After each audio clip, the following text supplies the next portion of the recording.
Entrevistas con María Beatriz. Este 9 de abril se cumplen 70 años del Bogotazo, la muerte de Jorge Eliezer Gaitán.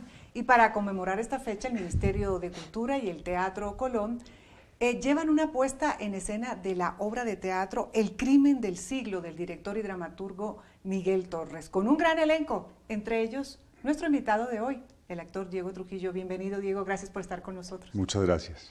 A propósito, usted realmente es el narrador en esta puesta en escena, ¿no? Sí, así es. Es particular porque una obra de teatro usualmente no tiene un narrador.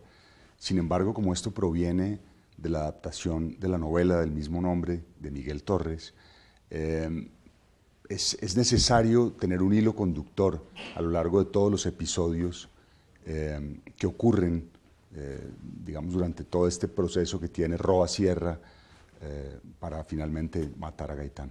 Claro, porque además la obra está más allá de mirar desde el punto de vista de la víctima, es del victimario, ¿no? Es un punto de vista muy particular. Y esta obra, como usted lo dice, bajo la dirección de Miguel Torres, es particular porque ha sido también como su maestro. Usted de las primeras obras de teatro que hizo fue precisamente con Miguel Torres, ¿no? Sí, fue, digamos... En carne propia. En carne propia, una obra de Miguel muy dura sobre el secuestro, y fue tal vez mi ingreso al teatro serio.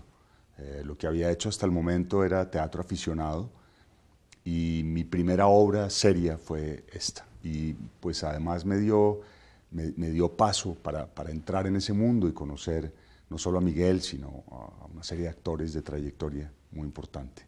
Pues Diego lo conocemos no solamente en teatro, en televisión, sino también en el cine, y ha trabajado con directores colombianos, por supuesto, pero también hizo una incursión en Hollywood, que pienso yo que pues de pronto suena a veces pretencioso decirlo, pero es importante la participación en estos escenarios por la experiencia. Usted estuvo con un gran director, ganador de Oscar, ¿no? Sí, Taylor Hackford es ganador de un Oscar a un documental, director de películas muy importantes como El abogado del diablo, bueno, en fin, tiene muchas. Ray, el director de Ray. Ray Charles, sí. Y es lo que mencionas, para mí, digamos que la importancia de esto fue haber pasado por ahí, haber estado en contacto con este mundo gigante del cine. Claro, con protagonistas como Megan Ryan y Russell Crowe. Russell Crowe, ganador de Oscar también. Ganador de Oscar.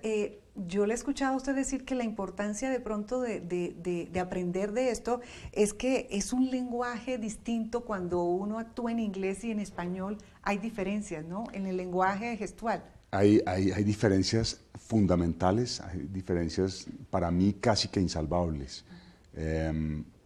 Yo tengo un problema cuando hago cine, de hecho, porque el cine requiere de una expresión distinta, es bastante más minimalista que la televisión o que el teatro. Pero si a eso le suma a uno tener que hablar en otro idioma, para mí se convierte casi que en una tortura, porque para actuar en inglés uno tiene que pensar primero en español y traducir al inglés. Sí. Y ese es un proceso muy difícil si considera uno que tiene que dejar salir una emoción y decir las cosas de manera natural. Me cuesta muchísimo actuar en inglés. Pues debe ser así, ¿no? Yo pienso que no solamente para actuar, en muchas ocasiones estar en otra cultura, en otro idioma, no es fácil. Pero bueno, por glamoroso que parezca estar en cine, en televisión, en las portadas de revista, cuando usted en su casa dice o decide que no va a ser más arquitecto después de 10 años de estar ejerciendo, no fue fácil, sobre todo para su mamá, ¿no? Sobre todo para ella, por muchas razones, porque para ella fue muy difícil no solo criarnos a mis hermanos y a mí, sino además pagarnos los estudios. Fue una mujer sola toda su vida, trabajó como una mula desde siempre, y después de haber logrado que yo tuviera una carrera profesional con gran esfuerzo, vengo a decirle que ya no quiero ser más arquitecto, sino que quiero ser actor. Eso fue un golpe duro para ella, pero que supongo que hoy agradece, claro, porque es mi fan número uno.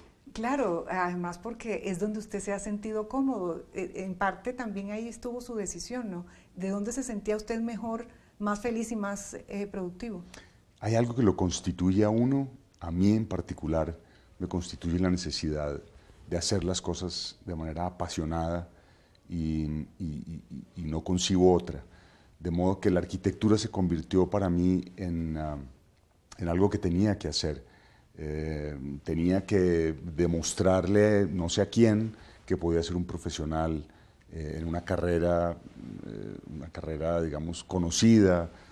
Y en algún punto decidí que no, que me apasionaba realmente era el teatro, la actuación, todo lo que tuviera que ver con eso, y dejé la arquitectura. Bueno, de todas formas, en su casa tampoco fue una sorpresa cuando usted tomó esa decisión, porque usted desde que estaba en el colegio estaba en las obras de teatro.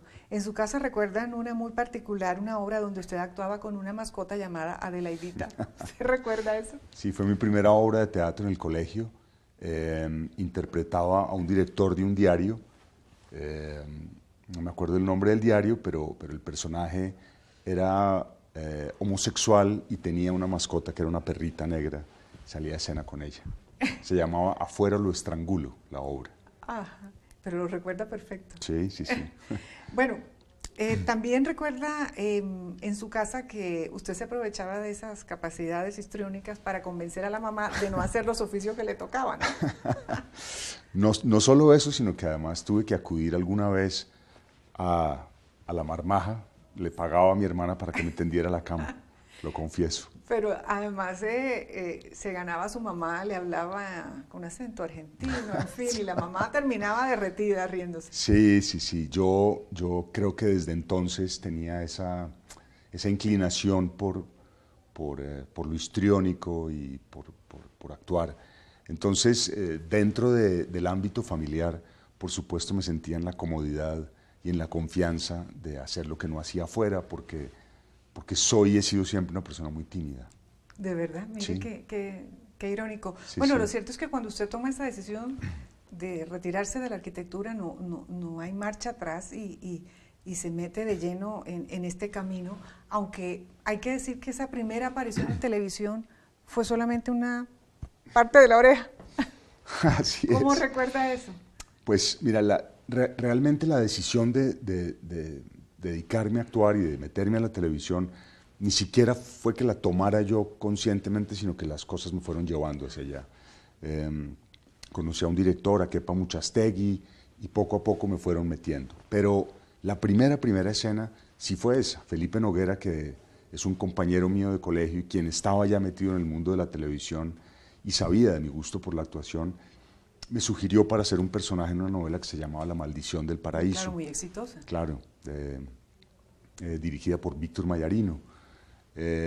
Entonces me llamaron para ese personaje, nadie me conocía, duré desde las 7 de la mañana hasta las 7 de la noche en un set, en una clínica, y finalmente cuando se acordaron de que les faltaba la escena conmigo, pues para no arriesgarse me pusieron una cámara detrás, un escorzo, digamos, y al fondo el protagonista, que era Alejandro Martínez, y yo simplemente hablé por si me tenían que doblar y se vio solamente mi oreja con Alejandro Martínez al fondo. ¿Ese fue el debut? Ese fue mi debut. Pero bueno, no fue un mal augurio porque de ahí en adelante vinieron muchos papeles que le dieron el éxito y el reconocimiento que tiene hoy en día. Recordemos uno de esos más exitosos que fue el de Gonzalo en Perro Amor, aunque le decían Hue Gonzalo para describir el personaje. Fue muy importante también por los premios que recibió, ¿no? Sí. Esa era tal vez la cuarta novela en la que participaba, en la que tuve ya un personaje no protagónico, pero sí estaba dentro de los destacados.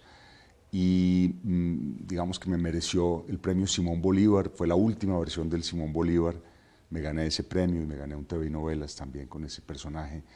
Y fue definitivamente el personaje que marcó mi ingreso con fuerza en la televisión.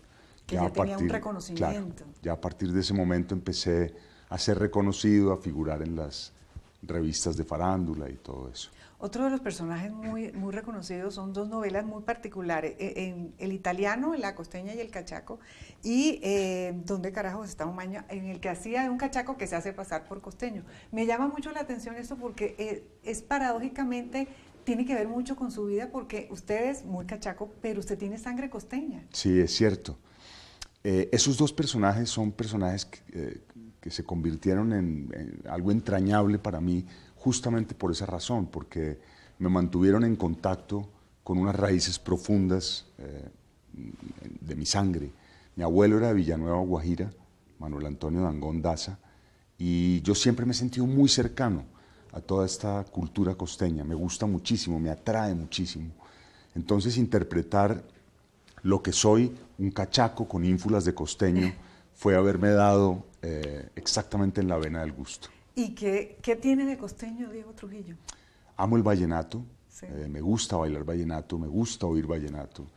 Aprendí a bailar de la mano de mi madre, que también es una gran fan de la cultura vallenata, aunque somos cachacos, pero me gusta mucho eso, me gusta la comida costeña.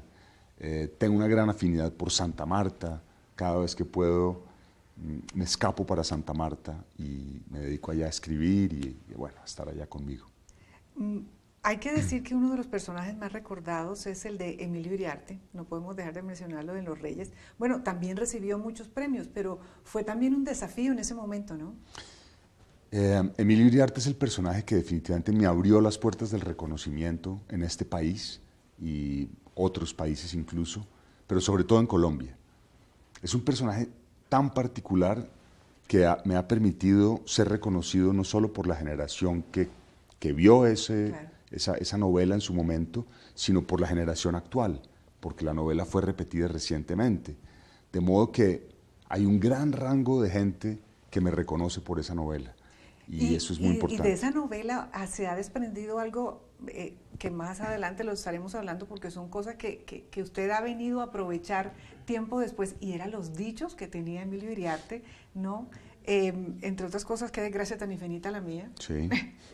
Que ya hablaremos de eso más adelante, que se convierte, por supuesto, en un monólogo, pero son dichos que usted escuchaba en su casa. Claro.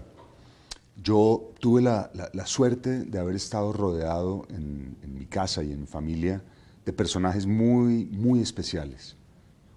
Uno de ellos, Álvaro Valencia, y otro de ellos, Alfredo Iriarte, escritor, ambos fallecidos ya. Tenían una particularidad los dos, y era un manejo del lenguaje muy particular, de una riqueza inmensa. Y a mí me llamaba muchísimo la atención eso. Siempre me ha gustado leer y me gustaba esa manera de expresarse que tenían ellos. De modo que todos esos dichos que usaban se me fueron quedando y ese es el aporte y los suyo fui al recopilando. personaje. Y después con el personaje de Emilio, pues se los entregué todos a Emilio Iriarte. Pues sí, por supuesto, eso era lo que enriquecía y hacía tan particular y tan natural ese personaje. Pues tenemos que hacer una pausa en este momento, Diego, pero ya regresamos para seguir hablando de eso, de cómo Diego aprovechó o le ha sacado jugo a esos dichos de Emilio Iriarte, pero también de, además de actuar, qué es lo que más le gusta hacer. Así que ya regresamos.